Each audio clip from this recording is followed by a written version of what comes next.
Escuela sabática para el primer trimestre de 2021. Isaías. Consolaos, pueblo mío. Lección 8 para el 20 de febrero de 2021. Consolaos, pueblo mío. En Isaías 40, el profeta nos muestra quién es Dios, cuál es su poder y cómo se comporta con nosotros. También nos indica cuál debe ser nuestra respuesta al llamado divino. Da voces, levanta fuertemente tu voz, levantad en alto vuestros ojos y mirad.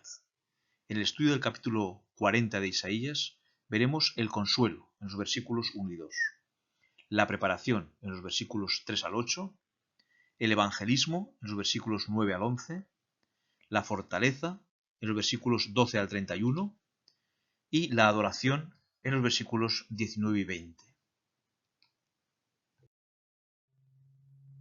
El consuelo. Dice Isaías 41, consolaos, consolaos, pueblo mío, dice vuestro Dios. Los capítulos 1 al 39 de Isaías tienen que ver principalmente con acontecimientos relacionados con la historia de Israel, en vida del propio profeta Isaías, y contiene algunas predicciones futuras relacionadas especialmente con las naciones que rodeaban a Israel. A partir del capítulo 40, el mensaje cambia y se enfoca en el futuro. Un futuro que está marcado por dos eventos principales. En primer lugar, el exilio babilónico y el regreso del remanente. Y en segundo lugar, la venida del Mesías. Cuando llegamos a este punto, nos encontramos con que Ezequías había mostrado su riqueza a los habitantes babilonios, y esa riqueza junto a todos los habitantes de Jerusalén sería llevada a Babilonia como castigo por su pecado. Isaías 41 y 2 tiene un mensaje especial para el pueblo que iba a volver del cautiverio babilónico. Dice así: Consolaos, consolaos, pueblo mío, dice vuestro Dios. Hablad al corazón de Jerusalén. Decidle a voces que su tiempo es ya cumplido, que su pecado es perdonado, que doble ha recibido de la mano del Señor por todos sus pecados. Israel iba a ser perdonado e iba a conseguir ese anhelado regreso de Babilonia. La preparación. ¿Cómo debían de prepararse el pueblo de Israel? ¿O cómo debemos nosotros de prepararnos para recibir el consuelo de Dios? Dos voces nos lo explican. La primera la encontramos en Isaías 40, 3 al 5, y dice así: Voz que clama en el desierto, preparad camino al Señor, enderezad calzada en la soledad a nuestro Dios. Todo valle sea alzado, y bájese todo monte y collado, y lo torcido se enderece, y lo áspero se allane. Y se manifestará la gloria del Señor, y toda carne juntamente la verá, porque la boca del Señor lo ha hablado. Así pues, preparamos el camino para que la presencia de Dios pueda manifestarse plenamente en nuestra vida. La segunda voz la encontramos en los versículos 6 al 8. Voz que decía: da voces. Y yo respondí: ¿qué tengo que decir a voces? Que toda carne es hierba y toda su gloria como flor del campo. La hierba se seca y la flor se marchita, porque el viento del Señor sopló en ella. Ciertamente, como hierba es el pueblo. Sécase la hierba, marchítase la flor, mas la palabra del Dios nuestro permanece para siempre.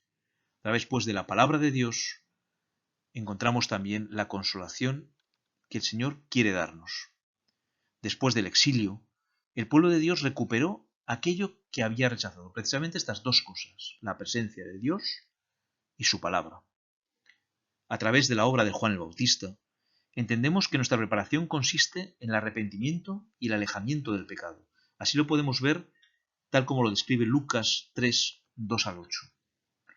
Siendo sumos sacerdotes Anás y Caifás, vino palabra de Dios a Juan, hijo de Zacarías, en el desierto. Y él fue por toda la región contigua al Jordán, predicando el bautismo de arrepentimiento para perdón de pecados, como está escrito en el libro de las palabras del profeta Isaías, que dice: Voz del que clama en el desierto, preparad el camino del Señor, enderezad sus sendas. Todo valle se rellenará, y se bajará todo monte y collado. Los caminos torcidos serán enderezados, y los caminos ásperos allanados, y verá toda carne la salvación de Dios.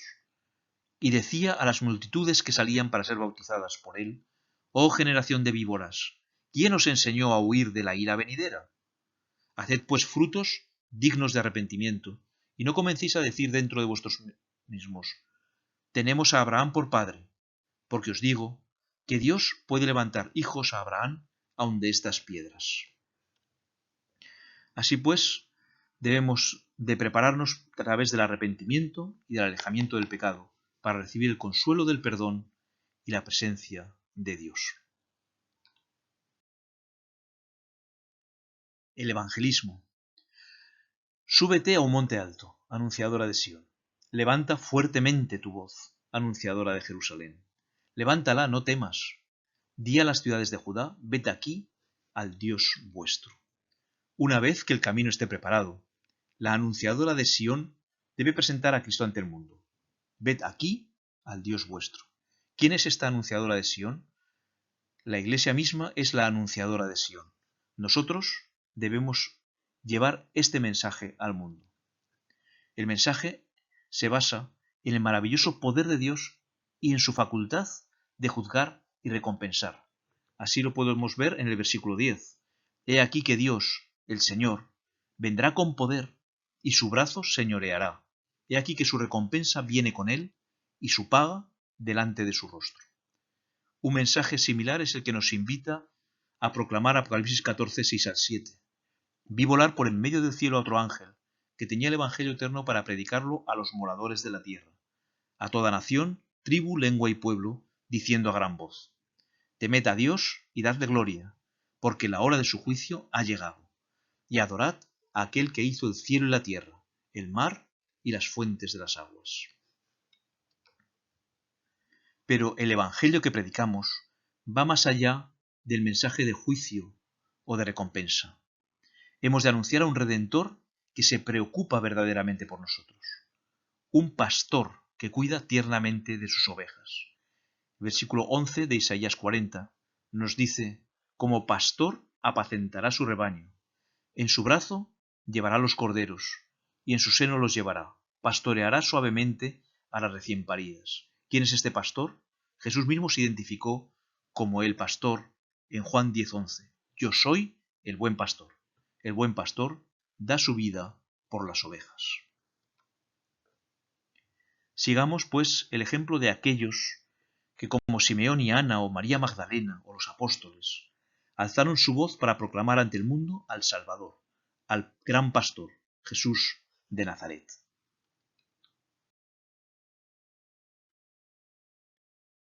La fortaleza. Isaías 40:31 contiene una gran promesa. Pero los que esperan al Señor tendrán nuevas fuerzas. Levantarán sus alas como águilas. Correrán y no se cansarán. Caminarán y no se fatigarán. En la última parte del capítulo 40 se nos muestran dos facetas de la naturaleza de Dios. Por un lado, un Dios poderoso, el único digno de adoración. Y por otro lado, un Dios misericordioso, el que fortalece a aquellos que en él confían. En un estilo similar al que Dios usó al dirigirse a Job, Isaías plantea diversas preguntas para magnificar el gran poder de Dios. Algunas de ellas las podemos leer en los versículos 12 al 14. ¿Quién midió las aguas con el hueco de su mano y los cielos con su palmo? Con 3 dedos juntó el polvo de la tierra y pesó los montes con balanza y con pesas los collados. ¿Quién enseñó al Espíritu del Señor o le aconsejó enseñándole? ¿A quién pidió consejo para ser avisado? ¿Quién le enseñó el camino del juicio o le enseñó la ciencia o le mostró la senda de la prudencia? Tras aseverar que nadie puede compararse a él, nadie puede compararse con Dios, nos asegura que al igual que Dios no se cansa ni fatiga, tampoco lo harán aquellos que confiamos en él.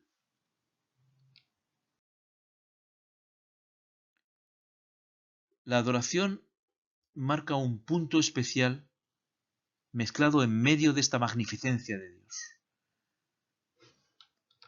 Isaías 40:18 nos plantea una pregunta importante. ¿A qué pues haréis semejante a Dios? ¿O qué imagen le compondréis? ¿Podemos adorar a Dios Todopoderoso a través de una imagen? Israel se lo imaginó con forma de becerro. Así pues, en Éxodo 32:4 vemos: luego cinceló el oro fundido e hizo un ídolo en forma de becerro. Entonces exclamó el pueblo: Israel, aquí tienes a tu Dios que te sacó de Egipto. Y 1 Reyes 12:28, años más tarde, Jeroboam también hizo 2 becerros. Y habiendo tenido consejo, dice 1 Reyes 12:28, hizo el rey 2 becerros de oro. Y dijo al pueblo: bastante habéis subido a Jerusalén. He aquí tus dioses, oh Israel, los cuales te hicieron subir de la tierra de Egipto. Realmente ellos lo que pensaban no es que hacían ídolos de dioses, sino que adoraban al Dios verdadero a través de una imagen con forma de becerro. Sin embargo, Dios rechazó enfáticamente toda adoración que se hiciera a través de una imagen. Así podemos leerlo en Deuteronomio 4:15 y 16. Guardad pues mucho vuestras almas, pues ninguna figura visteis en el día en el que el Señor habló con vosotros de en medio del fuego, para que no os corrompáis y hagáis para vosotros escultura, imagen de figura alguna, efigie de varón o de hembra. Y Éxodo 24:5, dentro de uno de los 10 mandamientos, nos dice claramente: no te harás imagen ni ninguna semejanza de lo que esté arriba en el cielo, ni abajo en la tierra, ni en las aguas debajo de la tierra. No te inclinarás a ellas ni las honrarás, porque yo soy el Señor tu Dios, fuerte, celoso, que visito la maldad de los padres sobre los hijos, hasta la 3ª y 4ª generación de los que me aborrecen. Así pues, Dios no quiere ser adorado a través de ninguna imagen. La Biblia habla claramente de la inutilidad de los ídolos y de los que le adoran. Hay muchos ejemplos en ello. Vamos a ver uno solo. En Salmos 115, 4 al 8, nos dice: los ídolos de ellos son plata y oro, obra de manos de hombres. Tienen boca, mas no hablan. Tienen ojos, mas no ven. Orejas tienen, mas no oyen. Tienen narices, mas no huelen. Manos tienen, mas no palpan. Tienen pies, mas no andan.